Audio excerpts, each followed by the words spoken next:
gracias a Dios por el hermoso grupo que en esta noche del día miércoles se ha acercado. Se ve que la lluvia, ¿sí?, los aligeró de la carga del calor y todos pudieron acudir para estar aquí en la casa del Señor. En este año 23, la iglesia está caminando bajo la palabra que el Señor nos trajo en el corazón, de movernos en el secreto de Jehová, de aprender como cuerpo de Cristo a tener tiempo y calidad de tiempo en la presencia de nuestro Dios. Y cuando empezamos a buscar al Señor, dice Él: acercaos a mí y yo me acercaré a vosotros. Así que si usted se está acercando cada día un poquitito más a la presencia del Señor, en algún momento el Señor se dará vuelta y se volverá a usted, y usted tendrá la experiencia de poder mirarle una vez más cara a cara y de poder contemplar la hermosura de su santidad. En la palabra de esta noche tiene un título. Como cada día que traemos una palabra, hoy le he puesto esta palabra: conocer sin conocer. Esto se llama paradoja. Conocer sin conocer. Dice en Éxodo capítulo 32, versículo 1. Viendo el pueblo que Moisés tardaba en descender del monte, se acercaron entonces a Aarón y le dijeron: levántate, haznos dioses que vayan delante de nosotros, porque a este Moisés, el varón que nos sacó de la tierra de Egipto, no sabemos qué le haya acontecido. El pueblo de Israel, preso de la impaciencia, como muchos de nosotros. ¿Cuántos son impacientes? ¿Sí? Qué difícil que es ser paciente. Es un fruto que tiene que venir por el Espíritu. Es un fruto del Espíritu, la paciencia. ¿Sí? Los que somos ansiosos, los que queremos que todas las cosas nos sucedan ya, nos resulta muchas veces difícil poder esperar. Y esto es lo que le acontece a la nación de Israel. Dice que hacía unos días que Moisés había subido al monte Sinaí, y de pronto el corazón del pueblo se levanta y le dice a Aarón: Aarón, escúchanos, este Moisés que nos sacó de la tierra de Egipto y nos trajo hasta aquí, se subió al monte y ahora no sabemos cuándo va a volver. Es más, no creemos que vuelva. Por lo tanto, te vamos a hacer una petición: hacenos algunos dioses en lugar de él. Hacenos algo. Esta relación de Israel, sí, con Jehová, este tiempo este tipo de situaciones se repitieron muchas veces en el pueblo de Israel. Y esto trajo un continuo fracaso en la relación íntima de Israel con Jehová, el pueblo escogido de Dios. La impaciencia hará que tus tiempos te saquen muchas veces de la perfecta voluntad de Dios. Israel experimentó esto, aunque no lo desecharon totalmente al Señor. Porque unos versos más adelante ellos están hablando ahí con Aarón, y entonces ahí podemos observar, ya lo vamos a ver, que ellos no lo desechan a Jehová, pero que están buscando algo que todavía ellos no conocen, no han terminado de entender. Y empiezan a juntar oro y plata y le encargan a Aarón, el hermano de Moisés, que comience a elaborar un becerro de oro y de plata en un proceso de fundición. Y entonces en Éxodo 32:4 dice, y él los tomó de la mano de ellos al oro y le dio forma con buril e hizo un becerro de fundición. El pueblo le dijo, Moisés no viene, queremos unos dioses para tener delante de nosotros. Aarón toma ese oro, agarra un buril, hace una horma de becerro, toma una forma de becerro, allí funde el oro y entonces le presenta al pueblo un becerro de fundición. Y en el versículo 5, en el versículo siguiente, dice, y viendo esto Aarón edificó un altar delante del becerro. Y pregonó Aarón, es decir, anunció a todo Israel y dijo, mañana será fiesta para Jehová. ¿Qué cosa? No está diciendo, mañana vamos a hacer una fiesta para el dios luna, para el dios sol, para el dios tierra, o para tal animal, o para tal cosa. No, mañana vamos a edificar un altar delante del becerro y vamos a hacer una fiesta para Jehová. Es decir, ellos tenían cierto grado de conciencia de que Dios era Dios, de que Jehová era el que los había librado de la tierra de Egipto, del que los había salvado en el Mar Rojo de la persecuta que le traía el faraón con todos sus ejércitos y sus carros. En este diálogo entre el pueblo y Aarón, cuando el pueblo le dice, levántate, haznos dioses que vayan delante de nosotros, porque a este Moisés, el varón que nos sacó de la tierra de Egipto, no sabemos qué le haya acontecido. Allí Aarón les dice, Israel, en el versículo 4, estos son tus dioses que te sacaron de la tierra de Egipto. Les presenta el becerro y él le dice, estos son los dioses que te sacaron de Egipto. Y empieza a haber confusión. Empieza a haber en el pueblo una confusión entre o es Jehová, o es el becerro, o es Jehová Dios, o es el becerro los dioses que nos sacaron de Egipto. Moisés, Aarón también cae en este proceso de confusión espiritual, de no saber qué hacer o qué decir. La cuestión es que en la mente de todo Israel estaba la idea de la necesidad de tener un becerro. ¿Por qué, pastor? Porque todas las culturas, escúchenme bien, todas las culturas de Egipto y todos los pueblos paganos que estaban alrededor de Egipto, en Canaán, los filisteos y todas esas naciones de la tierra, todos tenían un becerro de oro. Este becerro no lo adoraban. A este becerro ellos lo tenían como un pedestal, donde ellos creían que el Dios que ellos adoraban venían y se sentaba en ese pedestal, o bien se paraba sobre ese pedestal que era el becerro de oro. El pueblo de Israel fue formado con esa cultura pagana.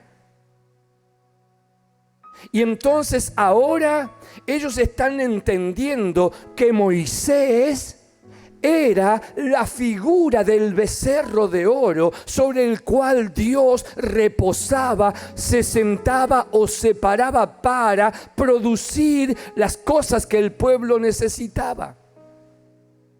Y entonces en su pensamiento ellos dicen, teníamos alguien sobre el cual el Dios que adoramos, Jehová, al que le vamos a hacer fiesta, representaba ese becerro de oro, y ahora de pronto se fue a la montaña, no volvió, y nos quedamos sin el becerro, sin el pedestal, sin el lugar donde Jehová pueda venir y sentarse o venir y pararse para guiarnos a nosotros.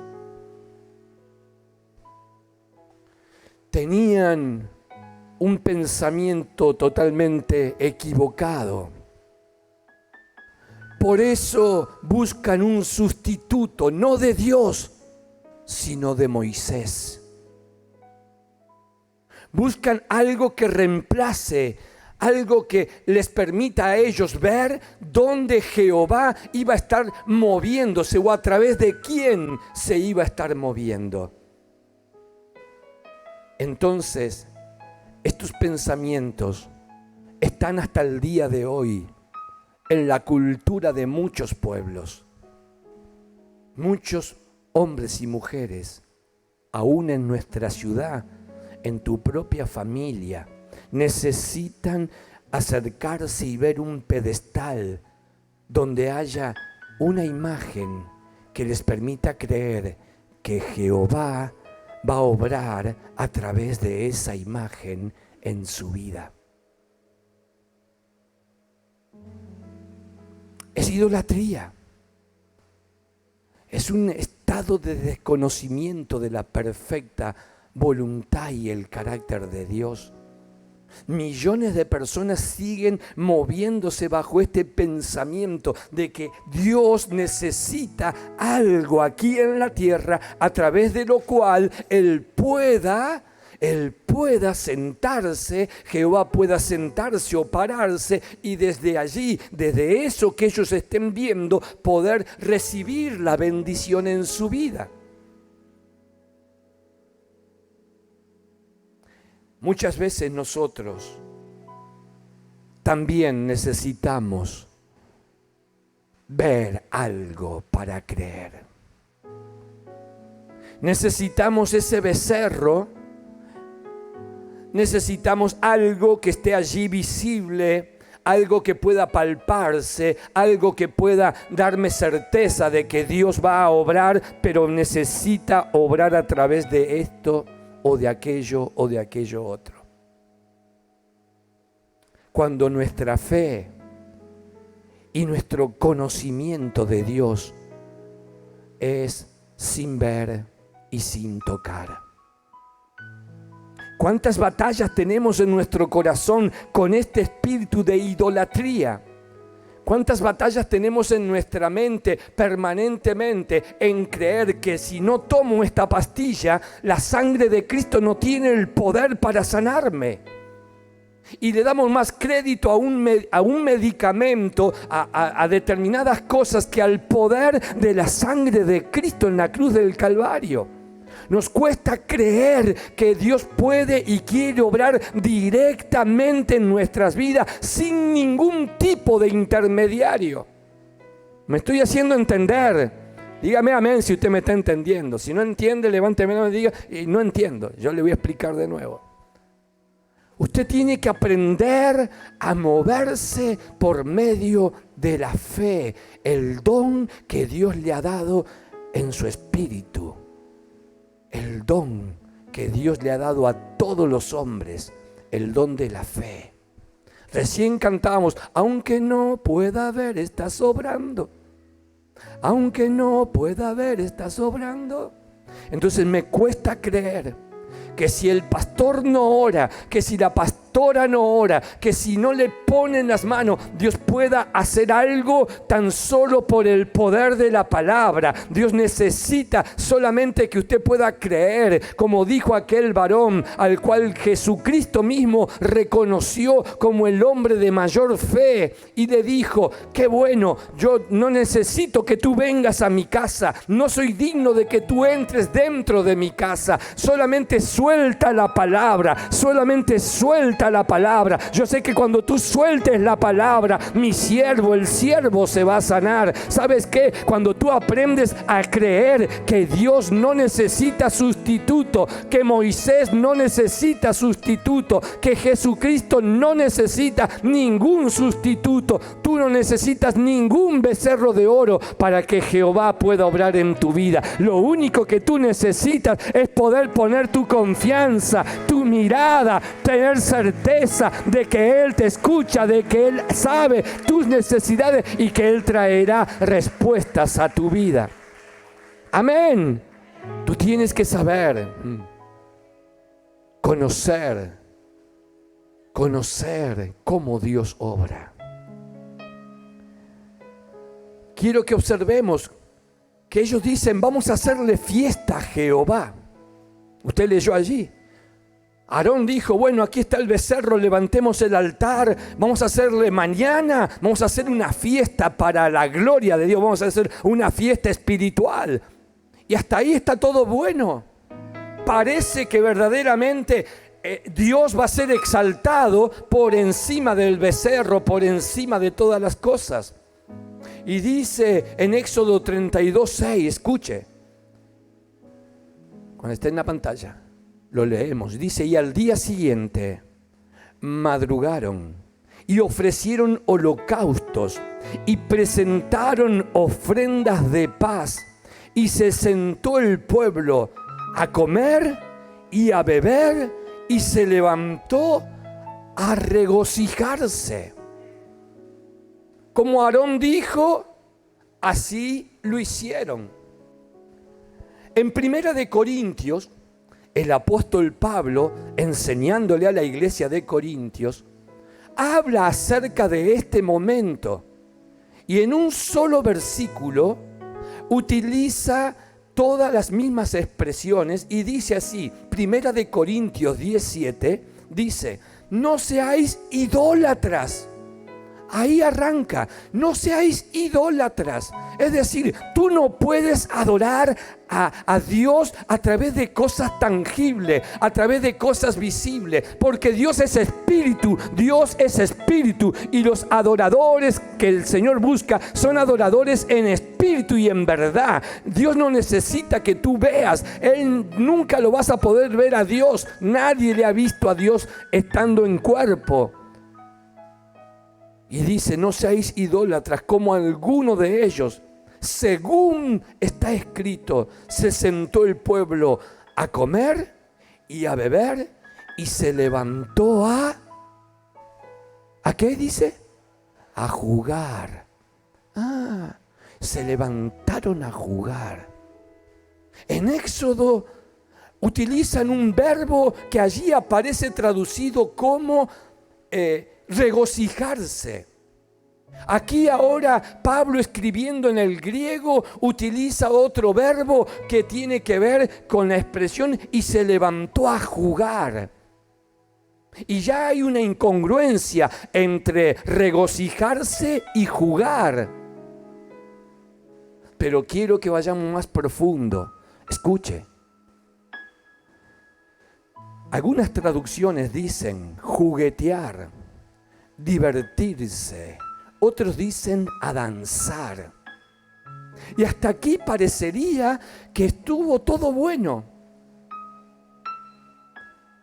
Hasta aquí parecería que nada estaba por fuera de lo que en verdad querían hacer, una fiesta para el Señor. Y después de que hicieron los holocaustos de paz, después de que trajeron las ofrendas, se sentaron, comieron, bebieron. Pero ahora viene algo que usted tiene que entender. En Éxodo dice que se regocijaron y parecería como que eso es una expresión espiritual. Pablo, ahora haciendo referencia, dice: se levantaron a jugar. Entonces aquí hay una incongruencia. O tenían verdadero gozo o estaban jugueteando con algunas cuestiones espirituales.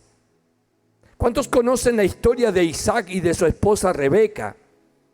¿Cuántos han leído en el libro de Génesis que Isaac fue hasta el rey Abimelec, el rey de los filisteos, para pedirle que les dé lugar donde habitar porque había sequía? Y allí, cuando entraron, Isaac le miente al rey y le dice que Rebeca no era su esposa. Le dice que era su hermana, porque tenía temor que Abimelec tomara a Rebeca por esposa y se quedara con ella. Pero dice la Escritura que pasado un tiempo, el rey se levantó una mañana y vio por la ventana que Isaac estaba acariciando a Rebeca. ¿Cuántos han leído esa historia? ¿Cuántos saben de esa mentira de Isaac? Dice así Génesis 26:8. Sucedió después que él estuvo allí muchos días. Abimelec, rey de los filisteos, mirando por una ventana, vio a Isaac que acariciaba a Rebeca, su mujer. Isaac era el esposo legítimo de Rebeca. Las caricias que Isaac le estaba haciendo a Rebeca y que Abimelec ve por la ventana no eran caricias de pecado. Pero lo que el rey ve es que no eran caricias de hermanos, sino que eran caricias que tenían que ver con intimidad sexual. Eran las caricias que se producen en el momento de la intimidad. Es decir, lo que Abimelec vio es que entre ellos había intimidad o relaciones sexuales.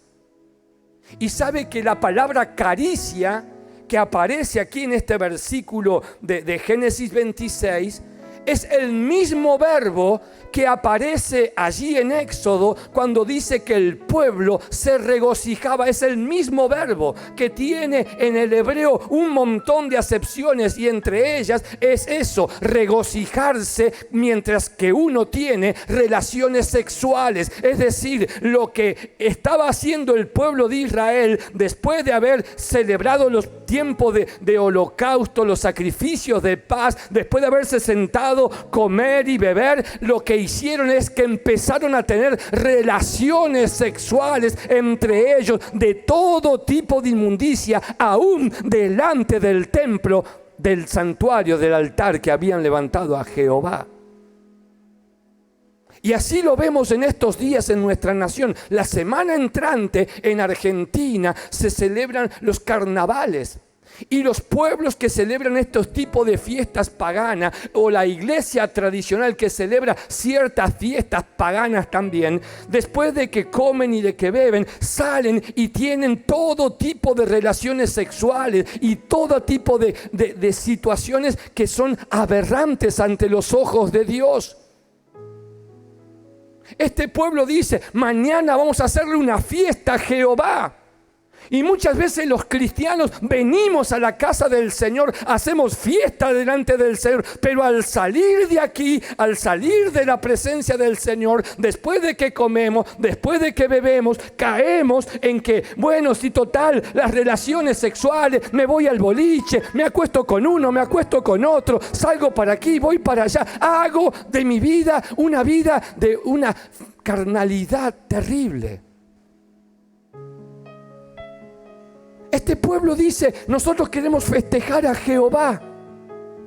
Pero se olvidan que Jehová estaba hablándole a Moisés en el monte Sinaí, diciéndole: no cometerás adulterio, no fornicarás, no codiciarás la mujer de tu prójimo, no te harás falsos dioses, no te harás esto, no te harás lo otro. Y el pueblo dice que quiere celebrar a Jehová, pero a su manera, a su forma,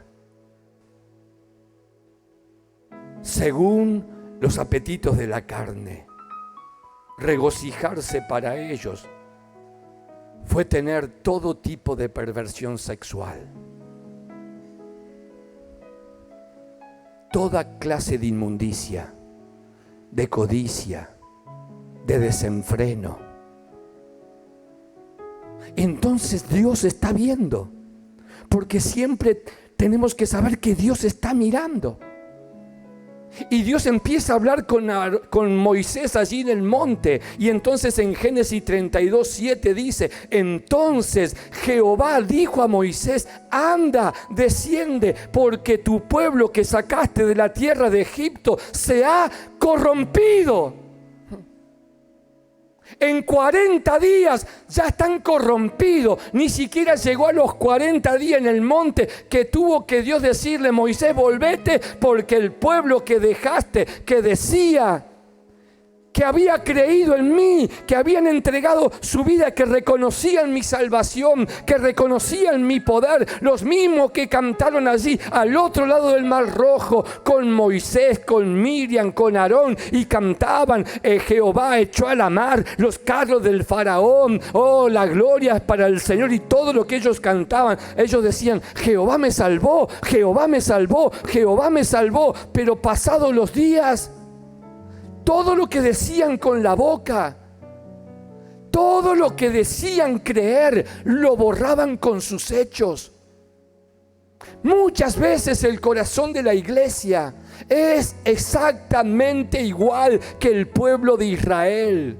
Muchas veces nuestro corazón es exactamente igual que el de Él.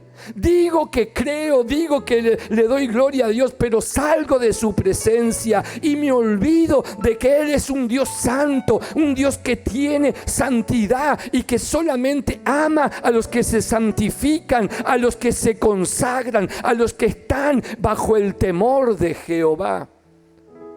Muchos no conocen el principio de la sabiduría, que es el temor a Jehová. Y hasta que usted no aprenda a conocer el corazón de Dios y tener temor de Jehová, temor de Dios, de su santidad, de su carácter. Dios le dice a Moisés: Moisés, tenés que volver, el pueblo está corrompido, se echó a perder, se pudrió el corazón del pueblo. Ellos cantaron en Éxodo 15:2: Jehová es mi fortaleza y mi cántico, y ha sido mi salvación. Este es mi Dios y lo alabaré, Dios de mi Padre, y lo enalteceré. Sin embargo, nunca conocieron la santidad de Dios, ni tuvieron temor de Él. Y sabe que toda acción siempre tiene consecuencia. ¿Usted lo sabe? ¿Usted lo sabe? Pablo dice en Gálatas: el hombre que siembra para la carne, de la carne cosechará corrupción, mas el que siembra para el Espíritu, los que siembran para el Espíritu, del Espíritu Santo cosecharán vida. ¿Cuál cree que habrá sido la cosecha para este pueblo de Israel? La justicia de Dios los alcanzó. Entonces en Éxodo 32 dice, verso 31, entonces volvió Moisés a Jehová y dijo: te ruego pues por este pueblo ha cometido un gran pecado, porque se hicieron dioses de oro, que perdones ahora su pecado, y si no, ráeme ahora de tu libro que has escrito. Moisés se va a interceder delante de Dios y le está diciendo: Señor, perdona a este pueblo, perdónalo, han cometido un gran pecado. Y si no lo vas a perdonar, cortame a mí de entre el libro de los que van a ser salvos. Yo me pongo en la brecha por ellos. Y Jehová respondió a Moisés: al que pecare contra mí, a este raeré yo de mi libro, lo cortaré. Ve pues ahora, lleva a este pueblo a donde te he dicho: he aquí mi ángel irá delante de ti, pero en el día del castigo yo castigaré en ellos su pecado. Hermanos, nuestro pecado tiene consecuencias. ¿Me están oyendo? Tu pecado tiene consecuencias. Y aunque tú creas que Jehová no te está viendo, Jehová siempre estará viéndote.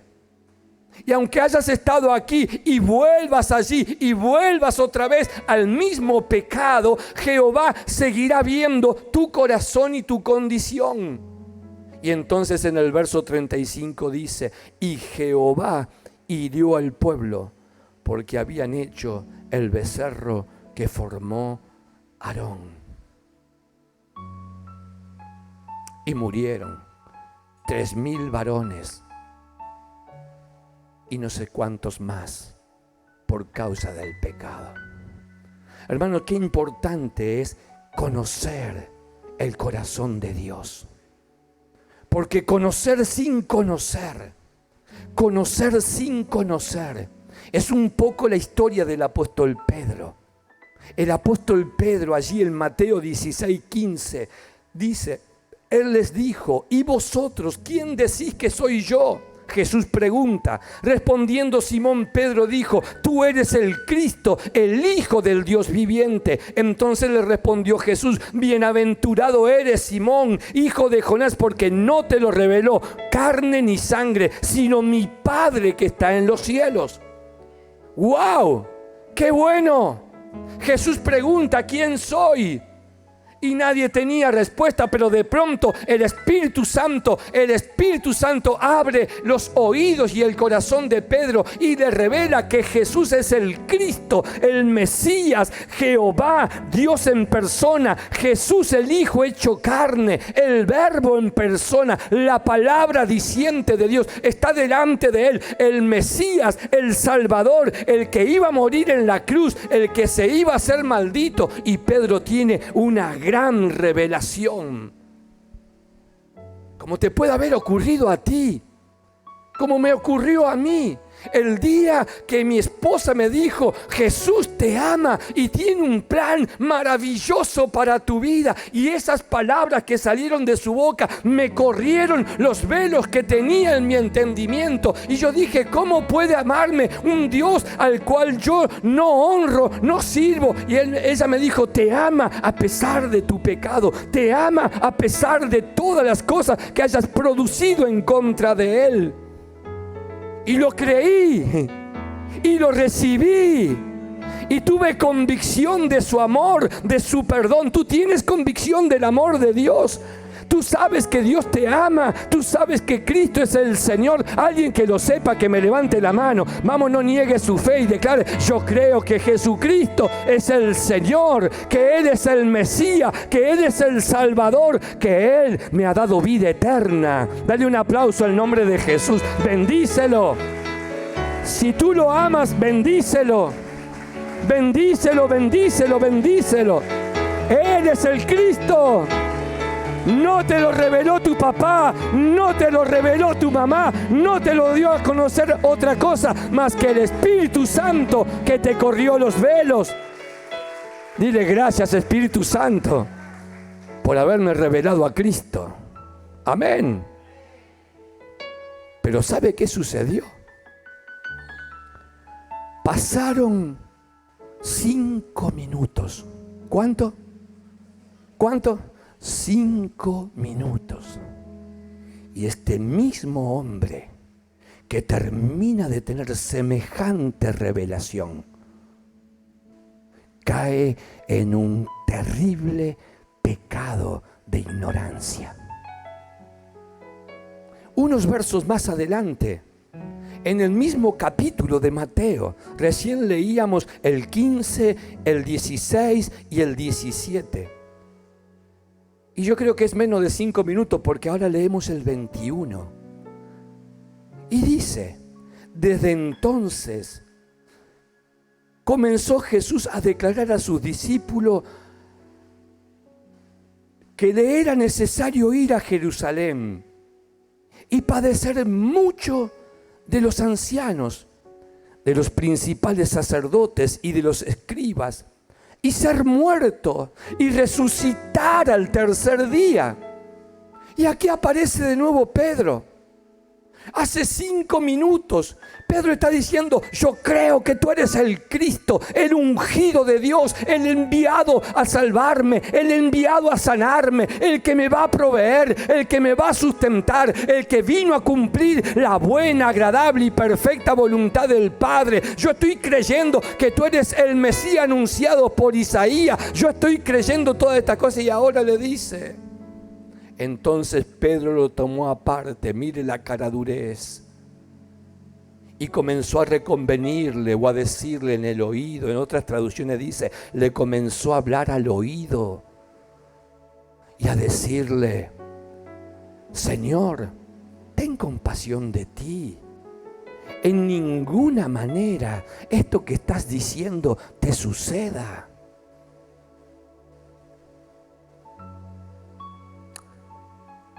queriendo cambiar la voluntad de Dios según su parecer. ¿Cuántas veces el Señor te revela cosas? ¿Cuántas cosas el Señor te revela? Cuando tú lees la palabra, el Señor ministra tu corazón, te revela cosas, misterios ocultos, pecados de tu vida, cosas a las cuales Él te pide que te apartes, que te santifiques, que te consagre, cosas que Él ministra a tu vida. ¿Alguien tiene ese tipo de ministraciones? Cuando el Espíritu Santo de Dios estás haciendo tu devocional, tu estudio de la palabra, o te arrodillaste a orar y el Espíritu Santo viene sobre ti y te dice tal cosa, tal otra, y entonces vos decís: gracias, Señor, porque me estás hablando.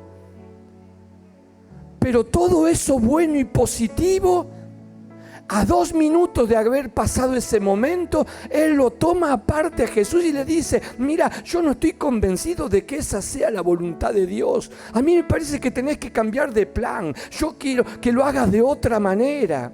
Y nosotros comenzamos a decirle a Dios las 1001 formas de cómo Él tiene que obrar en nuestra vida, de cómo Él tiene que conducirse, qué cosas tiene que decir y qué cosas no tiene que decir. Hay muchas iglesias a las cuales no les gusta que se les hable acerca del pecado, y a los escribas y a los fariseos les decía: dura palabra tiene este. Ellos crujían los dientes porque los llamaba generación adúltera, generación pervertida, sepulcros blanqueados, generación de víbora, como Juan el Bautista. Jesús también tenía una espada aguda en su boca, los partía al medio cada vez que Él hablaba, y la gente se sentía confrontada por la verdad. Y muchas veces, cuando el Espíritu Santo te trae una confrontación con tu pecado, con lo que vos sabés que estás haciendo mal, y el Espíritu Santo te está hablando, porque yo sé que en esta noche el Espíritu Santo te está hablando. Y Él está queriendo que tú cambies esas áreas de tu vida donde tú tienes que cambiar, abandonar el pecado, volverte en consagración, en santidad, en pureza de mano, en pureza de pensamiento, en pureza de emociones, soltar perdón, bendecir, abrazar, cubrir tantas cosas que el Espíritu de Dios espera que tú hagas. Pero muchas veces, al igual que Pedro, empezamos a decir: Señor, no hagas así como estás diciendo. No hagas de esta manera. Y dice allí en el versículo 23: pero Él, volviéndose, dijo a Pedro: quítate delante de mí, Satanás. Quítate. Pero si recién hace 5 minutos el mismo Señor le está diciendo: Pedro, sos bienaventurado, has tenido una revelación espiritual, el Espíritu Santo te reveló que yo soy el Cristo. No te lo dijo tu papá, no te lo dijo tu mamá, no te lo dijo ninguno de tus amigos, te lo dijo el Espíritu Santo, y vos lo confesaste con tu boca y yo te aplaudí. Y ahora el Señor le tiene que decir: apartate de mí, Satanás. Es duro.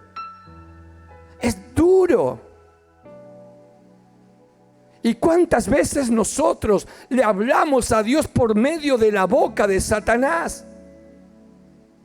Le queremos dar consejo a Dios.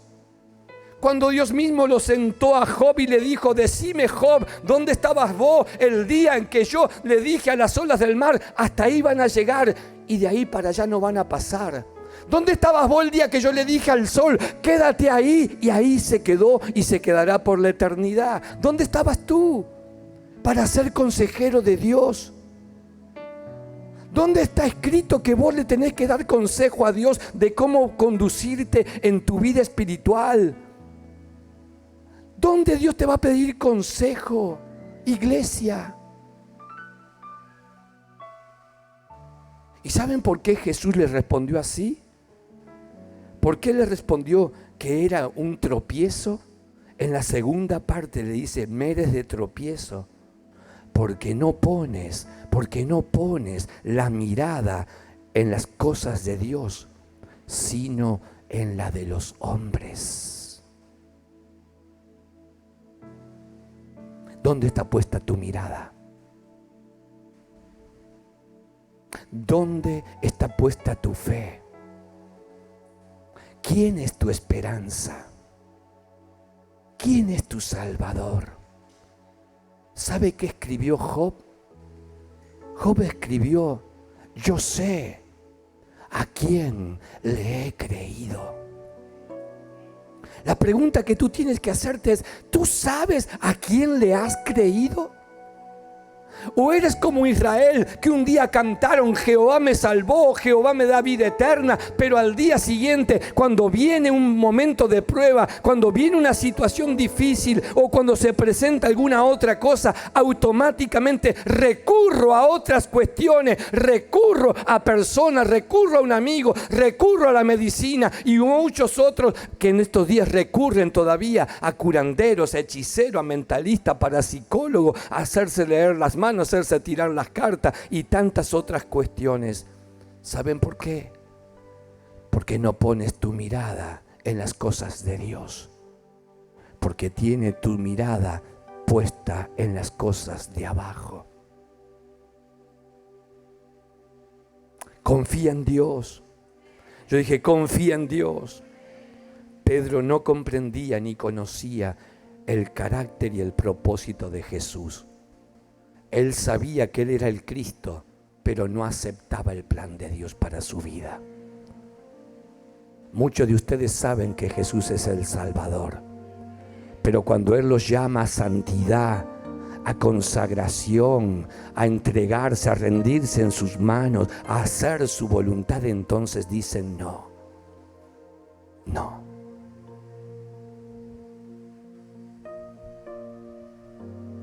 Tu entrega debe ser total y absoluta. Entonces, ¿qué es una paradoja? Es algo que es contrario, que se dice que es contrario a la lógica. Perseguir la paz con la violencia es una extraña paradoja.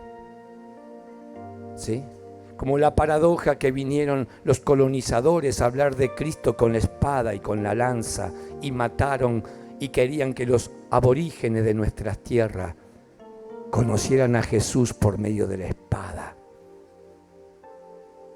Hablaban del amor de Dios, hablaban de la bondad de Dios, pero los mataban a filo de espada. Abusaban de sus esposas, violaban a sus niños. Esos son paradojas. Decir una cosa y hacer la otra, eso es una paradoja. Y usted muchas veces dice que va a hacer y termina haciendo otra cosa. Dice amar a Dios, pero no puede amar al prójimo, a quien ve. Y la Biblia dice: eso es una paradoja. Usted no puede decir que ama a Dios a quien no ve, si no puede amar a su hermano, a quien sí ve. Y cada vez, como les decía anoche en la escuela de preparación, cada vez que usted habla mal de un hermano, cada vez que usted juzga o critica a un hermano, cada vez que usted abre su boca en contra de algún hombre o una mujer de Dios, usted se lo está haciendo a Jesús. Porque así como usted puede hacer cosas buenas a un niño, y Jesús dice: el que a uno de estos mis pequeñitos lo hace, el que le da un vaso de agua, el que cubre a un hambriento, el que cubre a alguien que está en enfermedad, el que visita a alguien en la cárcel, el que va a un hospital, a él se lo hace, pero a mí me lo hace. Pero cada vez que usted murmura, cada vez que usted juzga, cada vez que usted critica, cada vez que usted expresa algo en contra de un hijo de Dios, a Jesús se lo hace. Eso se llama paradoja. Hacer lo contrario a lo que dice que quiere hacer. Vivir de manera contraria. Nacer para vivir muriendo. Paradojas. Conocer sin conocer. Job escribió: de oídas había oído. Pero recién al final de la prueba él puede decir: pero ahora mis ojos te ven. Hablaba lo que no entendía y de oídas solamente había oído. ¿Sabes qué? Tú tienes que pedirle al Espíritu Santo que te traiga revelación del corazón del Padre. Iglesia, tú tienes que pedirle al Espíritu Santo que te ayude a conocer a la persona de Cristo. Tú tienes que pedirle al Espíritu Santo que te revele la Escritura, la palabra, lo que está allí escrito, para que a través de la revelación tú puedas conocer el corazón, el carácter, el plan, el propósito, cuál es la voluntad de Dios para tu vida, para tu matrimonio, para tus hijos, para que tú puedas pedirle perdón a Dios por el pecado de tu casa, para que tú te arrepientas como hacía Job, que cada mañana iba delante del Señor y traía ofrenda en sus manos y decía: quizás mis hijos hayan pecado en fornicación, en inmundicia, hayan tenido fiestas paganas como los paganos, y yo quiero que tú los perdones, y los consagraba cada día al Señor. El Señor quiere que tú lo conozcas, que tú te profundices en Él y que no digas una cosa y hagas otra.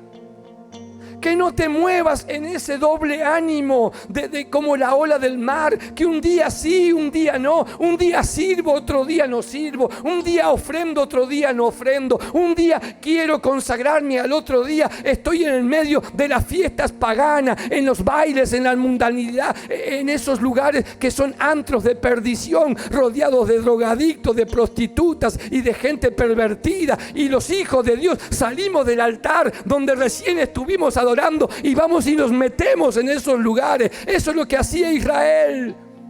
Eso es lo que hacía Israel. Y sabe que decía: si no tiene nada de malo. Sí tiene de malo, mucho tiene de malo. Porque la palabra de Dios dice: no tomes formas del mundo, sacrificio vive, agradable al Señor. ¿Y qué tiene de malo que viva en concubinato? Es pecado, es adulterio. Tenés que separarte de ese pecado. Tenés que consagrar tus finanzas, tenés que consagrar tu cuerpo, es templo y morada del Espíritu Santo. No podés hacer con tu cuerpo lo que a vos te parezca. Tenés que tener temor de Dios, porque la Escritura dice que el que destruya el cuerpo, Dios lo destruirá a él. Y está hablando del cuerpo físico. Entonces los jóvenes dicen: ah, sí, total, yo hago con mi cuerpo lo que quiera. Claro, Dios te va a dejar que haga lo que quiera, pero ten en cuenta que el día que Dios te pida a Él cuentas a vos, en su justicia no tendrá por inocente al malvado. Entonces tú tienes que saber cuál es la buena voluntad de Dios.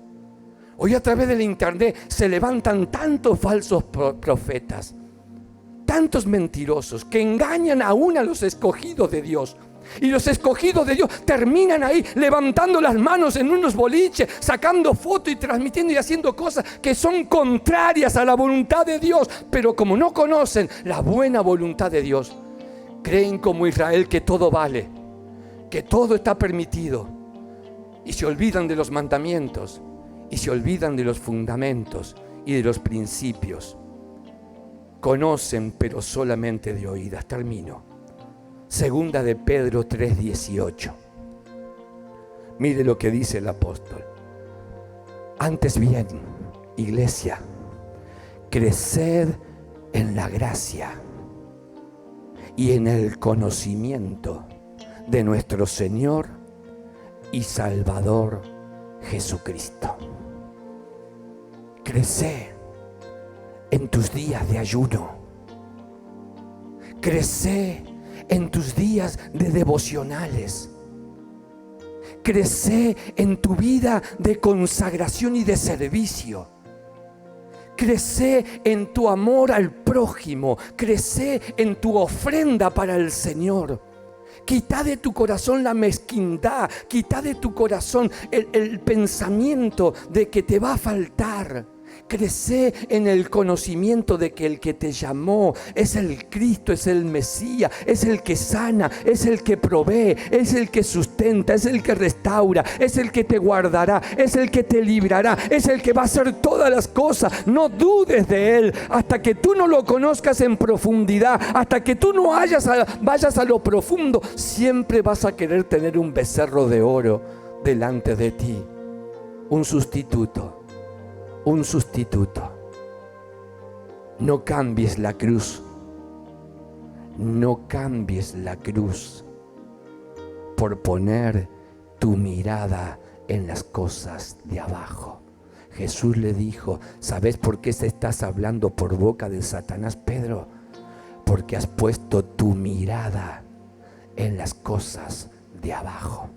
Y cuando uno pone la mirada en las cosas de abajo, deja de creer que Cristo sana, que Cristo provee, que Cristo restaura, que Cristo liberta. Y así estés en la prueba que estés, si tú pones tu mirada en las cosas de arriba, Dios abrirá ventanas de los cielos y traerá y derramará bendición hasta que le sobre y le abunde a la iglesia de Cristo. Ponete sobre tus pies y dite a ti mismo: tengo que dejar de conocer sin conocer.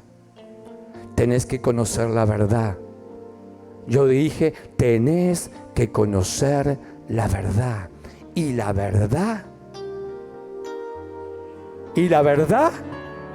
no se escucha, no sale por la internet, los que están en sus casas. Y la verdad no se escucha, ¿no es cierto? Los que están allí están poniendo, mire, yo de acá los veo, los que están en Rafaela, en Morteros, en Buenos Aires, donde están recibiendo. Y la verdad te hará libre, y entonces podrás venir delante del Señor y entrar por sus puertas con alabanza, con acción de gracias, porque tendrás una conciencia limpia de pecado, porque nada te dará carga en tu corazón, y podrás levantar manos santas a Jehová, y tu adoración será un perfume agradable delante de su trono. Adoremos unos minutos y cerramos esta noche pidiéndole al Señor que te ayude a conocerlo.